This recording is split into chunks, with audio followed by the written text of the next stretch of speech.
Hello everyone, my name is Purnima Sharma. I am BPT second year student. Welcome to my channel Physio Aim.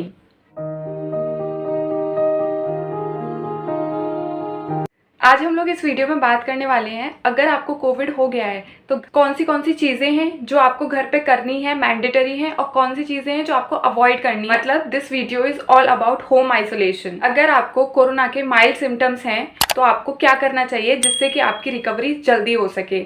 सबसे important चीज़ जो इस video में हम लोग देखने वाले हैं वो ये है कि आपको डाइट क्या रखनी है। अगर आप कोविड पेशेंट हैं और आप घर पे हैं तो आपको डाइट क्या रखनी है। सबसे मेन इंपॉर्टेंट रोल है आपकी इम्यूनिटी का, तो हम लोग डाइट पे भी डिस्कस करेंगे अच्छे से इस वीडियो में। और बहुत से लोग हैं जिन्हें पता ही नहीं है कि वो कोविड से इन्फेक्ट हो चुके हैं, क्या क्या सिम्टम्स हैं। सो मैं उन्हें एक बार क्विक रिकैप दिला देती हूँ। लोग नॉर्मली क्या होता है कि उन्हें खांसी जुकाम है या फीवर है, बुखार है, तो वो लोग ये समझते हैं कि छोटा मोटा वायरल है, ठीक है 2-3 दिन में सही हो जाएगा। तो भाई नहीं, ऐसी गलती नहीं करनी है। आपका अगर फीवर 101 से ज़्यादा है लगातार 3 दिन तक, आपको खांसी जुकाम आपका बंद नहीं हो रहा है, आपको लगातार जुकाम का प्रॉब्लम है 3 दिन तक, आप खुद को बहुत ज़्यादा थका थका महसूस कर रहे हैं, आपको ज़्यादा अच्छे से कुछ दिखाई नहीं दे रहा, हेल्यूसिनेशन का प्रॉब्लम हो रहा है हर तरफ, मतलब डिसोरिएंटेड हो रहे हैं आप, आपका स्मेल चला गया है, आपको किसी चीज़ का खुशबू नहीं आ रहा है, आपका टेस्ट लॉस हो चुका है, ये कुछ सिम्टम्स हैं। अगर आपको इनमें से एक भी चीज़ फील हो रही है तो आप खुद को तुरंत आइसोलेट कर लीजिए। जितने लोगों को कोविड हो रहा है उसमें से 80% लोग ठीक हो जाते हैं। जिनकी डेथ हो रही है, जिनकी सीवियर कंडीशन है, ओल्ड एज पीपल हैं। ऐसा इसलिए क्योंकि उनकी इम्यूनिटी पहले से ही कमज़ोर होती है, ज़्यादा स्ट्रॉन्ग नहीं होती। सो मेन हमें किस पे ध्यान देना है? अपनी इम्यूनिटी पे। जो यंग पीपल हैं वो बहुत जल्दी उससे रिकवर भी हो रहे हैं, इसलिए क्योंकि उनका इम्यूनिटी स्ट्रॉन्ग होता है। तो मैं इस वीडियो में आपको बताने वाली हूँ कि आपको अपनी डाइट कैसे मेंटेन करनी है जिससे आपकी इम्यूनिटी स्ट्रॉन्ग रहे। सो वीडियो पूरा लास्ट तक जरूर देखिएगा। चलिए हम वीडियो शुरू करते हैं। सबसे पहले हम बात करते हैं होम आइसोलेशन। मतलब कि अगर कोविड पेशेंट है घर में जिसको कोरोना का इन्फेक्शन हो चुका है तो सबसे पहले उसको आइसोलेट होना है रेस्ट फैमिली मेंबर से, किसी से भी नहीं उसको मिलना है, उसको एक अलग से रूम में रहना है 14 दिन के लिए क्वारंटीन। जो आपका रूम है वो प्रॉपर वेंटिलेटेड होना चाहिए कि उसमें ऐसा नहीं है कि बंद हो, रोशनदान या खिड़की वगैरह आपके घर में ना हो। तो ऐसा रूम मत दीजिएगा कोविड पेशेंट को, वेल वेंटिलेटेड रूम दीजिएगा। और मोस्ट इंपॉर्टेंट कि उसके साथ में बाथरूम अटैच होना चाहिए कि कोविड पेशेंट जो है वो नॉर्मल बाथरूम में अगर गया तो आप लोगों को भी इन्फेक्शन होने के चांसेस बढ़ जाएंगे।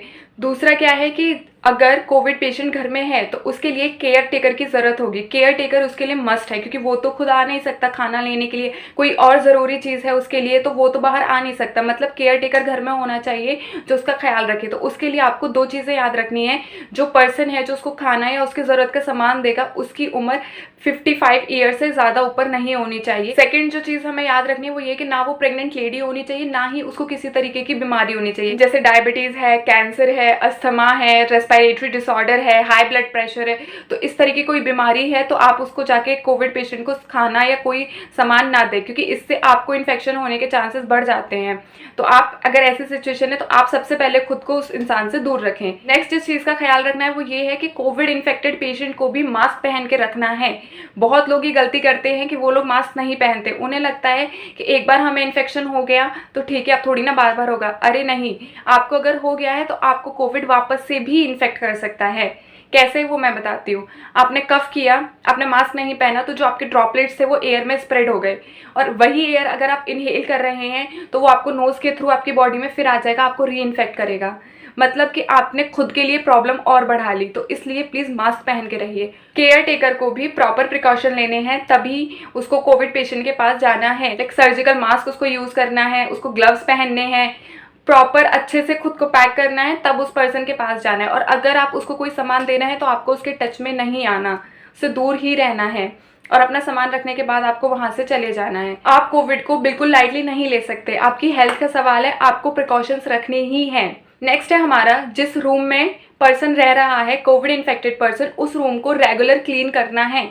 सुबह शाम झाड़ू पोछा उसको सैनिटाइज करना है। जैसे वुडन बॉक्स हैं आपके, या टेबल चेयर सोफा बेड, आपका कुछ भी वहां पे ऑब्जेक्ट है सबको सैनिटाइज करना है। स्विच बोर्ड है, विंडोज हैं, सब कुछ प्रॉपर सैनिटाइज करना है। ठीक है। नेक्स्ट है पर्सनल हाइजीन। जो कोविड पेशेंट है उसको अपने जो पर्सनल इक्विपमेंट्स हैं उन्हें अलग रखना है और लोगों से, जैसे लैपटॉप है, फोन है, उसके खुद के बर्तन हैं खाने के, वो सब अलग रखने हैं। खुद की टॉवल है, इसीलिए बोला था कि वॉशरूम भी अलग होना चाहिए क्योंकि उसका टॉवल उसके कपड़े आप लोगों को टच नहीं करने हैं, सब कुछ सेपरेट होना चाहिए। तो पर्सनल हाइजीन भी उतनी ही इंपॉर्टेंट है।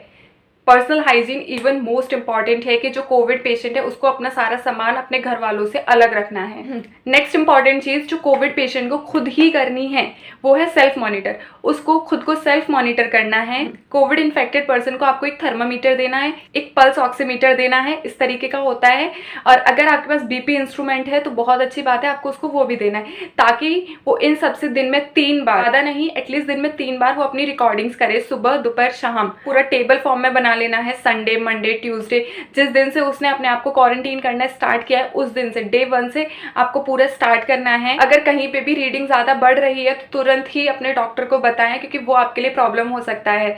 और सबसे इंपॉर्टेंट बात कि पल्स ऑक्सीमीटर कैसे आपको यूज़ करना है। आपको एक फिंगर लेनी है अपनी, वो क्लीन होनी चाहिए, ना नेल पेंट होनी चाहिए उस पर, ना किसी तरीके की मेहंदी या कुछ नहीं होना चाहिए। और आप थोड़ा चल लीजिए, घूम लीजिए, उसके बाद आप उसमें रीडिंग लीजिएगा। इनिशियल वाली रीडिंग जो है वो नहीं लेनी है, कुछ सेकंड वेट करना है। जब वो एक बार स्टेबल हो जाए फिर आप रीडिंग ले लीजिएगा। नॉर्मल पर्सन का सैचुरेशन आता है 95 से 100 के बीच में। अगर आपकी इससे ब्लो है या 90 से बिल्कुल ब्लो चली गई है तो मतलब आपके लिए वर्स्ट सिचुएशन है, आपको डॉक्टर को कंसल्ट करना है इंस्टेंट। नेक्स्ट इस चीज़ का ध्यान रखना है वो ये है, जो कोविड पेशेंट्स हैं उनको गले में खराश, इचिंग और बहुत ज़्यादा सोर थ्रोट ये सब का प्रॉब्लम रहता ही है, तो उसको क्या करना है, हल्के गुनगुने नमक के पानी से गरारे करने हैं। या फिर वो बीटाडीन सोल्यूशन जो है, बीटाडीन सोल्यूशन तैयार कैसे करना है कि एक पार्ट आपको बीटाडीन सोल्यूशन का लेना है और उसमें 3 पार्ट आपको वाटर ऐड करना है, फिर उससे गरारे करने हैं पूरे 1 मिनट तक। ये जो सोल्यूशन है ये एज अ एंटीबैक्टीरियल और एंटीवायरल भी काम करता है। और आपको इसके बाद 15-20 मिनट तक कुछ नहीं खाना है, ताकि वो अपना प्रॉपर असर दिखा सके। आगे बात करते हैं। आइसोलेशन का मतलब ये नहीं है कि पर्सन को बिल्कुल दूर कर देना, ऐसा नहीं है। उसको आइसोलेशन का मतलब है फिजिकल डिस्टेंसिंग, सोशल डिस्टेंसिंग करना, लेकिन इमोशनली उस पर्सन से कनेक्ट रहना है। ऐसे सिचुएशंस में कोविड पेशेंट को आपके फैमिली मेंबर्स के सपोर्ट की बहुत ज़्यादा ज़रूरत होती है, तो उनसे कनेक्ट रहना है। वीडियो कॉल के थ्रू, फ़ोन कॉल्स के थ्रू, जैसे भी आप हो सके उनको लाइट मूड रखिए। जाहिर सी बात है कोई भी इंसान अगर अकेले रहेगा इतने दिन तक तो वो परेशान हो ही जाएगा। तो जिस भी चीज़ से आपको खुशी मिलती है आपको वो सब काम करना है। लाइक आप बुक पढ़ सकते हैं, आप वीडियो गेम खेल सकते हैं, आप कोई अच्छी सी मूवी देख सकते हैं, अपने फ्रेंड से वीडियो कॉल कर सकते हैं, आप फोन कॉल कर सकते हैं। मतलब आपको सब कुछ करना है जिससे आपका लाइट मूड रहे, ठीक है, ज्यादा परेशान नहीं होना। पॉजिटिव स्पिरिट रखिए, कोरोना से लड़ सकते हैं आप, रिकवर हो सकते हैं बहुत जल्दी। अब हम बात करते हैं सबसे इंपॉर्टेंट डाइट, कि कोविड पेशेंट को डाइट क्या लेनी है। आपको पानी पीना है सबसे ज़्यादा, कम से कम 9 से 10 ग्लास आपको पानी डेली पीना है। अपनी बॉडी को आपको हाइड्रेट रखना है। अगर आप हाइड्रेट रखेंगे तो जितने भी टॉक्सिक्स आपकी बॉडी में इकट्ठे हैं वो जल्दी से जल्दी फ्लश आउट हो जाएंगे। हाइड्रेटेड रखने के लिए आपको जूस भी पीना है, आपको दूध भी पीना है, आपको कोल्ड स्टोर्ड पैक्ड जूस नहीं लेने हैं, ठीक है। विटामिन सी रिच फूड लेना है, जैसे लेमन है, ऑरेंज है। इससे क्या होता है, इम्यूनिटी जल्दी बिल्ड करती है। आपको दही खाना है, योगर्ट भी जो है आपका वो आपको इन्फेक्शन से फाइट करने में बहुत हेल्प करता है। आपको लो कार्बोहाइड्रेट फूड खाने हैं, आपको जिस चीज़ में प्रोटीन ज़्यादा हो वो ज़्यादा लेना है। आपको दाल खानी है, आपको कैप्सिकम खाना है, शिमला मिर्च, आपको कैरेट खानी है, बीट रूट हो गया, मिलेट्स हो गए, ओट्स हो गए, आपको ये ज़्यादा इंटेक करना है, ठीक है। पानी तो पीना ही पीना है, साथ में ये ज़्यादा लेना है। और जो नेचुरल इम्यूनिटी बूस्टर है, जैसे आपका टर्मरिक हल्दी हो गया, गार्लिक लहसुन हो गया, जिंजर अदरक हो गया, ये सब डाइट में इंक्लूड करने हैं कि आपकी इम्यूनिटी स्ट्रांग हो सके और आप कोविड इन्फेक्शन से फाइट कर सके अच्छे से और जल्दी रिकवर हो सके। जो खाना अवॉइड करना है, बिल्कुल नहीं खाना, वो है आपको फ्राइड फूड नहीं खाना है, आपको जंक फूड नहीं खाना है, आपको मैदा से बनी हुई जो भी चीज़ें हैं आपको अवॉइड करनी है, आपको चीज़ अवॉइड करना है, आपको बटर अवॉइड करना है, ये सब आपको नहीं खाना। अगर आप नॉन वेजिटेरियन हैं तो आपको मटन अवॉइड करना है। अगर आपको मीट खाना है तो आप हफ्ते में 1 बार खा सकते हैं, क्योंकि उसको डाइजेस्ट करने के लिए इम्यूनिटी बहुत स्ट्रांग होनी चाहिए और ऑलरेडी कोविड में इम्यूनिटी हमारी काफ़ी डाउन हो जाती है। तो उस चीज़ का हमें खास ख्याल रखना है कि हमें लाइट फूड खाना है, light weight food, but protein enrich food खाना है, ठीक है। अगर आपको एग खाने हैं तो एग भी आप पूरे हफ्ते में लिमिट में एग खाइए। ऐसा नहीं है कि आपने 10-12 एग एक ही दिन में खा लिए, नहीं। एग में प्रोटीन होता है, आई एग्री, बट उसको आपको पूरे हफ्ते लिमिट में खाना है। आपको काढ़ा पीना है अपनी इम्यूनिटी को और ज़्यादा स्ट्रॉन्ग करने के लिए। काढ़ा आपको अवॉइड नहीं करना, सुबह शाम आपको 2 बार दिन में काढ़ा लेना ही लेना है। जो कोविड पेशेंट्स हैं उन्हें कमर के बल ज़्यादा नहीं सोना है, उन्हें अवॉइड करना है। उन्हें ज़्यादातर प्रोन पोजीशन में, ऐसे आगे पेट के बल उन्हें आगे प्रोन पोजीशन में सोना है। इससे क्या होगा, जो उनके लंग्स हैं, एयर सैक्स है, एल्वियोलाई लंग्स के अंदर जहाँ पे गैसियस एक्सचेंज होता है वो पिचक जाता है, वो हिस्सा आपको सांस लेने में तकलीफ होती है। अगर वहीं आप उल्टे होकर सोएंगे, पेट के बल अगर आप वहीं सोएंगे तो उस हिस्से पर प्रेशर नहीं पड़ेगा। प्रेशर नहीं पड़ेगा तो वो सिकुड़ेंगे नहीं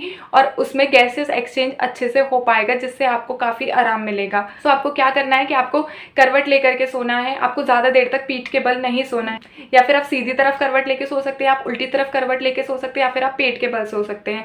आपको अपनी पोजीशन थोड़ी थोड़ी देर में चेंज करनी है, ठीक है। कोरोना से लड़ने में आपका डेली रूटीन बहुत ज़्यादा इंपॉर्टेंट रोल प्ले करता है। ऐसा नहीं करना है कि आप एक दिन 11 बजे सो के उठ रहे हैं, फिर आपने 2 बजे खाना खाया, फिर अगले दिन आपने 10 बजे ही खाना खा लिया। नहीं, आपको अपनी बॉडी को एक प्रॉपर रूटीन में रखना है। ये जो मैंने आपको चीज़ें बताई हैं, इनके साथ साथ जो मोस्ट इंपॉर्टेंट चीज़ें हैं कुछ उन पर आपको ध्यान देना है।